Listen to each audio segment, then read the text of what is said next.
Hello students. आज हम map करेंगे भारत के भू आकृतिक प्रदेश या फिर बोल सकते हैं भारत की भौगोलिक विशेषता, अर्थात भारत के मानचित्र के ऊपर भारत का भू आकृतिक प्रदेश को दर्शाना है। जैसे यहाँ पे दर्शाया गया है, यहाँ पर 5 पार्टों के अंदर भू आकृतिक प्रदेश को बांटा गया है। पहला पॉइंट दिया गया है उत्तरी पर्वतीय प्रदेश कि भारत के अंदर कहाँ कहाँ पर पर्वतीय प्रदेश है और उत्तरी हिस्से के अंदर। दूसरा है उत्तरी भारत का मैदान, कौन सा हिस्सा भारत के मानचित्र पर उत्तरी भारत के मैदान के नाम से जाना जाता है। प्रायद्वीपीय पठारी प्रदेश, किस हिस्से को हम प्रायद्वीपीय पठारी प्रदेश के नाम से जानते हैं। नेक्स्ट है तटीय मैदानी प्रदेश, तटीय मैदानी प्रदेश का भारत के मानचित्र पर कौन सा हिस्सा है। और पांचवा है मरुस्थलीय प्रदेश। इस पांचों पार्टों को हम भारत के मानचित्र के ऊपर दर्शाएंगे। ये हो गया आपके सामने है भारत का मानचित्र। देखिए सबसे पहले देखा है उत्तर पर्वतीय प्रदेश, कौन कौन सा हिस्सा उत्तर पर्वतीय प्रदेश है। ये आपको जो एक चोटी ही दिखाई दे रही है, ये वाला हिस्सा एक पॉइंट आप यहाँ पे लगाइए और नेपाल का जो नीचे का सिरा है इस पॉइंट को इसके साथ मिला दीजिए इस तरीके से। उसके बाद ये जो आगे भूटान का एरिया है यहां से और इससे नीचे यहां तक एक लाइन लगा दीजिए। अब ये वाला जो हिस्सा है इसको हम बोलते हैं उत्तर पर्वतीय प्रदेश। हम इसको संकेत के साथ दर्शा देंगे, उत्तर पर्वतीय प्रदेश। देखिए इस तरीके से आप इसको उत्तर पर्वतीय प्रदेश के रूप में दर्शाएंगे। तो ये वाला जो हिस्सा हो गया है ये है उत्तर पर्वतीय प्रदेश। उसके बाद दूसरा पॉइंट देखिए उत्तरी भारत का मैदान, कहां पर उत्तरी भारत का मैदान है। ये जो ब्रैकेट आपको दिखाई दे रही है और ये जो चोटी है इसका बिल्कुल मिड पॉइंट ले लीजिए यहां पर, और ये भारत के बीचों बीच कर्क रेखा जो गई हुई है इसके नीचे का पॉइंट यहां पे ले लीजिए। इस पॉइंट को इस पॉइंट के साथ मिला दीजिए इस तरीके से, इस तरीके से मिला दीजिए। ये वाला जो हिस्सा है इसको बोलते हैं उत्तरी भारत का मैदान। तीसरा है प्रायद्वीपीय पठारी प्रदेश। प्रायद्वीपीय पठारी प्रदेश देखिए कौन सा रहेगा, जो इधर की तरफ ये बंगाल की खाड़ी है, ये अरब सागर है, इससे सटा हुआ अक्षेत्र। इस तरीके से आप लाइन लगाइए, नीचे की तरफ आइए, उसके बाद ऐसे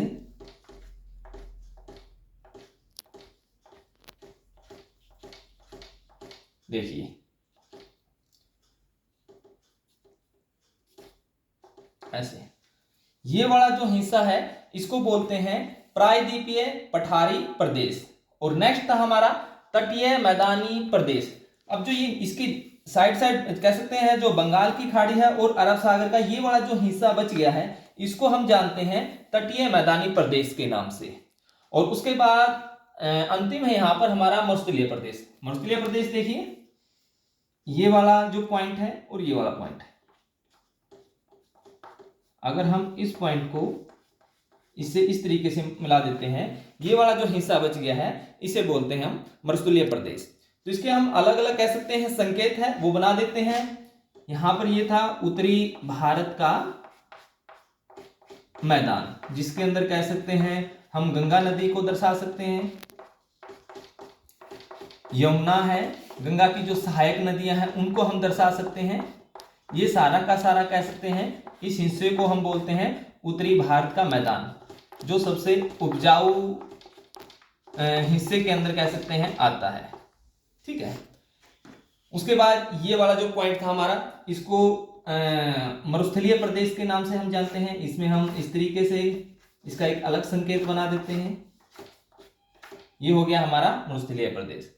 उसके बाद कह सकते हैं ये हमारा नेक्स्ट था प्रायद्वीपीय पठारी क्षेत्र। इसको भी हम अलग संकेत के साथ दर्शा देंगे, प्लस का निशान कह सकते हैं हम यहाँ पे दर्शा रहे हैं।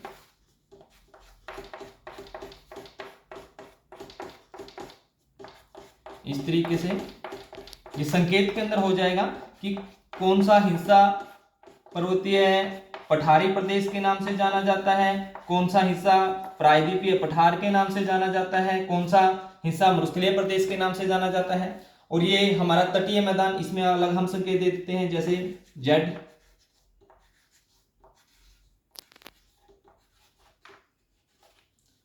यहां भी ऐसे ही। ये सारा का सारा क्या हो गया, तटीय मैदानी प्रदेश, जो 5 भागों के अंदर हमने डिवाइड किया था। यहां पर जैसे अब हमें कुछ केंद्र है वो भी दर्शाने हैं। जैसे पहला है उत्तर पर्वतीय प्रदेश के अंदर ये वाली चोटी है, यहां पर एक पॉइंट दर्शाइए, त्रिभुज की उसमें दर्शा दिया हमने एक पॉइंट, इसको हम लिखेंगे K2 पर्वत। उसके अलावा यहाँ पर नेपाल के हिस्से में एक और पॉइंट दर्शाइए, यहाँ पे भी एक त्रिभुज बनाइए, इसको हम लिखेंगे माउंट एवरेस्ट लिख सकते हैं, माउंट एवरेस्ट लिख सकते हैं। ये वाली जो चोटी नेपाल और कह सकते हैं भूटान के बीच में एक पॉइंट आप यहाँ पे दर्शाएंगे, इसको हम लिखेंगे कंचनजंगा। 3 पॉइंट ये हो गए। अलग से और दर्शाना चाहते हैं, जैसे हम काराकोरम की पहाड़ी दर्शा सकते हैं, दर्रे भी दर्शा सकते हैं, काराकोरम दर्रा है, जोजिला दर्रा है, पीर पंजाल दर्रा है, यहाँ पर हम कह सकते हैं रोहतांग दर्रा है, ये भी दर्शा सकते हैं। लेकिन हमारे लिए काफी है K2 और माउंट एवरेस्ट और कंचनजंगा। उसके अलावा यहां पर हम लिख देंगे उत्तरी भारत का मैदान। नदियां दर्शाना चाहते हैं 2-3 नदियां, वो भी दर्शा सकते हैं, जैसे यहां से गंगोत्री से गोमुख से कह सकते हैं जो गंगा नदी निकली है उसको हम दर्शा सकते हैं। गंगा की 2-3 सहायक नदियां हैं वो भी दर्शा सकते हैं। उसके अलावा एक पॉइंट यहां पर जो मरुस्थलीय प्रदेश है इसमें दर्शा दीजिए, यहां पर एक पॉइंट दर्शा दीजिए, इसमें लिख दीजिए यहां पर थार का मरुस्थल। उसके अलावा यहां पर जो हमारा प्रायद्वीपीय पठार है इसको हम दर्शा सकते हैं। ये वाला जो हिस्सा है इस पे यहां पे नाम लिख दीजिए, पहले नाम लिख लीजिए उसके बाद संकेत दर्शाइए, दक्कन का पठार। नीचे की तरफ हम यहां पे जाते हैं तो यहां पर आप दर्शा सकते हैं कर्नाटक का पठार। उसके बाद यहां पर हम एक पॉइंट दर्शाते हैं तेलंगाना का पठार। 3 पॉइंट आप यहां पे दर्शा सकते हैं। उसके अलावा हमारा जो तटीय मैदान है यहां पर हम कुछ बंदरगाहें दर्शा सकते हैं, जैसे बंदरगाहों में हम यहां पर एक पॉइंट दर्शाएंगे मुंबई। उसके बाद नीचे आएंगे, यहां से नीचे की तरफ जाते हैं, यहां पर डॉट सी दिखाई देगी, एक पॉइंट आप यहां पे दर्शा सकते हैं कोचीन। उसके बाद देखिए यहां पर जो आपको ये उल्टा क्वेश्चन मार्क है, यहां पर ये उल्टा क्वेश्चन मार्क नीचे की तरफ आता है, यहां पे डॉट दिखाई दी मिलेगी चेन्नई। उसके बाद कह सकते हैं ये जो बांग्लादेश है इसके यहां पर हमें एक पॉइंट दर्शाना है, इस पॉइंट का नाम दर्शाएंगे आप कोलकाता। तो ये 4 पॉइंट कह सकते हैं तटीय मैदानी प्रदेश के अंदर आप दर्शा सकते हैं। उसके अलावा हमारे जो नाम है यहां पर आप दर्शाएंगे चीन है, ये हो जाएगा आपका बंगाल की खाड़ी, ये हो जाएगा अरब सागर, ये हो जाएगा लक्षद्वीप, ये मालदीव, ये श्रीलंका, ये अंडमान निकोबार द्वीप समूह। उसके अलावा हम एक संकेत दर्शाएंगे, जैसे ये संकेत के अंदर हम इसी को दे सकते हैं, ये हमारा संकेत है, इसके अंदर हमने जो पॉइंट दर्शाया है जैसे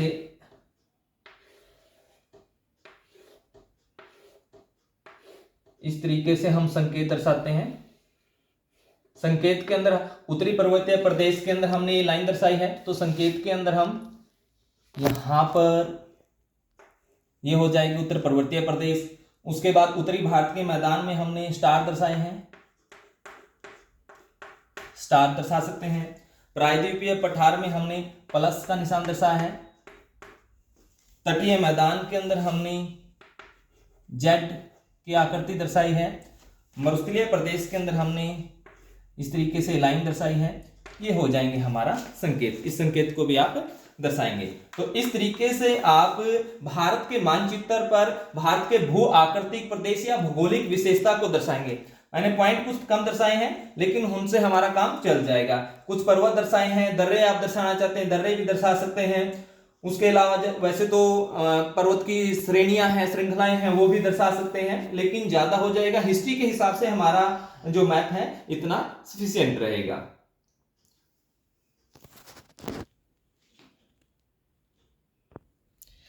ये देखिए एक जो आपको एग्जाम के अंदर आपका मैप मिलेगा उस पर आप इस तरीके से फिल करेंगे। जैसा मैंने आपको समझाया, ये भारत की भूआकृतिक प्रदेश के अंदर पहला जो पॉइंट हमने दर्शाया था उत्तर पर्वतीय प्रदेश, ये अलग से मैंने चिन्ह दिखा रखा है। यहाँ पर K2, एवरेस्ट, कंचनजंगा, ये 3 पॉइंट कह सकते हैं पहाड़ियों की चोटियों के रूप में दर्शा रखा है। उसके बाद उत्तरी भारत का मैदान, यहाँ पे हमने जो स्टार का निशान है, चिन्ह है, वो दे रखा है। उसके बाद देखिए जो मरुस्थलीय प्रदेश में हमने थार के मरुस्थल को दर्शा रखा है।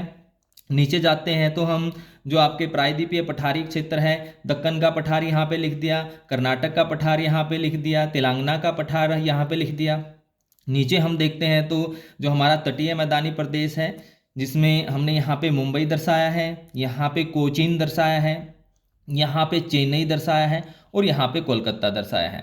उसके अलावा ये अरब सागर हो गया, ये लक्षद्वीप है, मालदीव भी आप यहाँ पे देख सकते हैं। नीचे की तरफ हिंद महासागर है, अंडमान निकोबार द्वीप समूह है, बंगाल की खाड़ी है, म्यांमार है, चीन है, यहाँ पे पाकिस्तान है, अफगानिस्तान है। तो इस तरीके से आप अपना मैप है फिल करेंगे। Okay student, thank you. आप अपना जो भारत के मानचित्र के ऊपर जो आपको मैप फिल करना है, इस तरीके से आप फिल करेंगे। धन्यवाद।